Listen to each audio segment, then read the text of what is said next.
За сайн байцгаана уу. Та бүхэн өдрийн мэндийг хүргэе. За муу нийт харилцагчтай шинэ оны мэндийг хүргэе.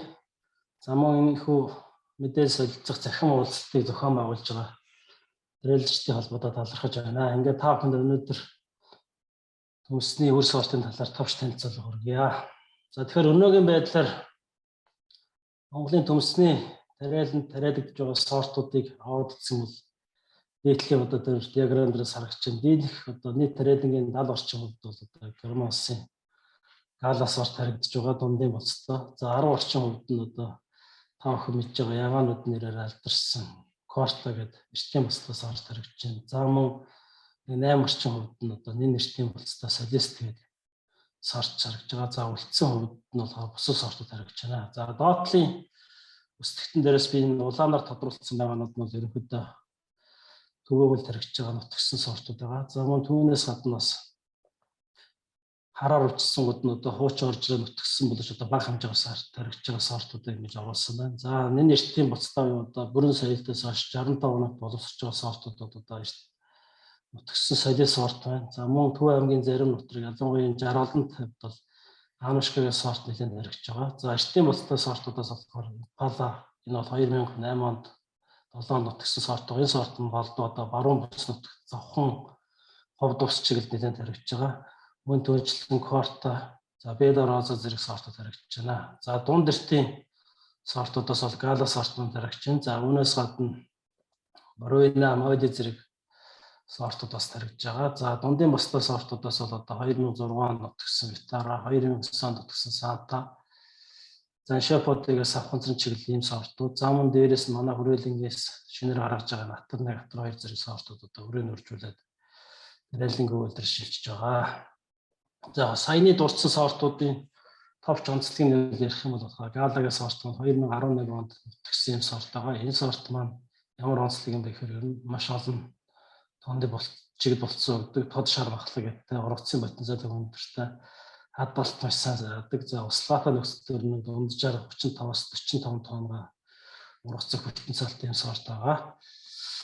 За дараагийн сорт маань нэн эртний болцтой солист гэх сорт. Одоо тариалчдын дурд одоо өрийн хэрэгцээ хамгийн өндөр байдаг энэ сорт маань нэн эртний болцтой солист сорт байдаг. За хүрээлэнгээс тодорхой хэмжээний өрийг үржүүлж гаргаж байгаа боловч яг одоо тариалчдын хэрэгцээг хангаж чадахгүй байгаа. Манай одоо шилдэг төмсний үйлдвэрлэлийн 15% болохоор эртний болцтой сортууд эзэлж байгаа. Тэгэхээр тариалчд маань эрт болцтой сортын өрийг бол одоо эрт ургацаар хураагаар зарчдаг болохоор тэдэрт ямар нэг үр авч үлдэх байдал байдаг учраас өрийн хэрэгцээ шаардлага маш өндөр байдаг ялангуяа эртний сортуудаар. За дараагийн сорт нь одоо энэ ягаан нуттай Кортагийн сорт байгаа. Эртний болцтой дунджаар нэг 75-аас 83 хоногт боловсролдог. Бас ургацын потенциал өвдтэй, жигд хэмжээний юм олон болцоотой, шар махлаг гэдэгтэй амт чанар сайтай юм сорт байна. За дараагийн сорт нь бас одоо сүүлийн үед нөгөө хүмүүсийн хэрэглээний чиглэл өөрчлөгдөд бас манай оронд одоо төргөн хоолны газрууд нэлээд очирсан, за чипсний одоо нэлээд бас олон үйлдвэрүүд очтой. Тэргээд одоо түүх эрдлийн шаардлагын савханцар болон дахин боловсролтын түүх эрдлийн хэрэгцээ шаардлага нэлээд байгаа. Ийм учраас бид нар бас энэ дахин боловсролтын чиглэлээр манай хүрээлэн нэлээд чиглэлийн сор судалгаа болон селекц ажил явуулж байгаа. За Шепоте гэдэг одоо Хойд Америкаас гаралтай сорт маань яг одоо дэлхийн одоо French Pride одоо үндсэн түүхэд бас энэ сорт байгаа. 2010 онд одоо 16 онд одоо нутгсан.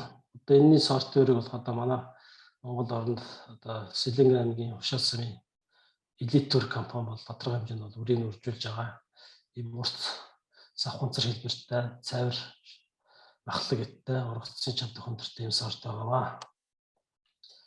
Дараагийн сорт маань одоо манай хүрээлэнгийн төмсний селекцээр гарсан анхны сорт буюу Натар 1 сорт байгаа. Бидний 2010 онд анхны селекцийн ажлыг эхлүүлээд 2017 онд усын сорт сорилтоор оруулж одоо батлуулсан юм сорт байгаа. За тэрнээс хойш 17 оноос хойш одоо 22 оны хүртэл хугацаанд үр үржүүлгийн ажил нь одоо манай сектор хийгээд явж байгаа. Өнгөрсөн жилийн хугацаанд 2 орчим га 50-40 тонн үр үйлдвэрлэсэн юм сорт байгаа. Энэ сорт маань одоо хөнсний ихээсээ илүү нөгөө дахин боловсролт, цардуул, чипсний үйлдвэрлэлд тохиромжтой юм сорт байгаа. Хуурай утсын агуулт нь бол маш өндөр. Одоо хөнсний сортууд нь хуурай утсын агуулт нь одоо дээдл нь 20% байдаг бол энэ Дахин боловсруулалтын сорт Атар 1 маань одоо хуурайцсан агуулт нь 26-аас 27% агуулттай ийм сорт байгаа.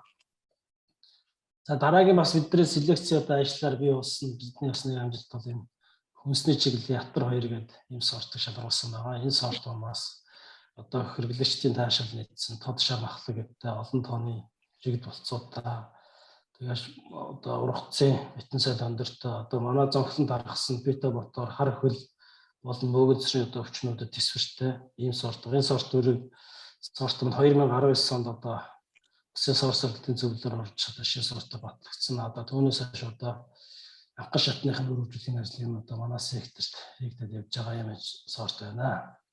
Тэгэхээр ер нь одоо хүрээлэн дээр болохоор төмөсний вирусээс ирүүлжүүлэгдэх материал эрүүл үрийг одоо бид нэр 3 үе шат дамжлагтайгаар дамжуулж гаргаж байгаа. Нэгдүгээрт бид нар лабораторид одоо EDC үсгэрийн аргаар систем аргаар вирусээс ирүүлжүүлэгдсэн одоо бичил болцоог бид нэр одоо гаргаж одоо инвитрод үржүүлээд за инвитрод үржүүлсэн ургамлыгоо бид нар одоо хүлэмжинд 2 аргаар гаргаж эхнийх нь болохоор одоо хөрсгөө орчинд буюу аэропоникийн аргаар одоо мини болцоо гаргаж байна. За мөн уламжлалт аргаар одоо нийлэх хэлсэн хүлэмжиндээ бас одоо бисрэг болцоо гаргаж байгаа. Тэгэхээр жил дунджаар бид нар нэг 60-аас 80 мянга зарим жилд одоо 100 мянган шиг бисрэг болцоо гаргаж байгаа.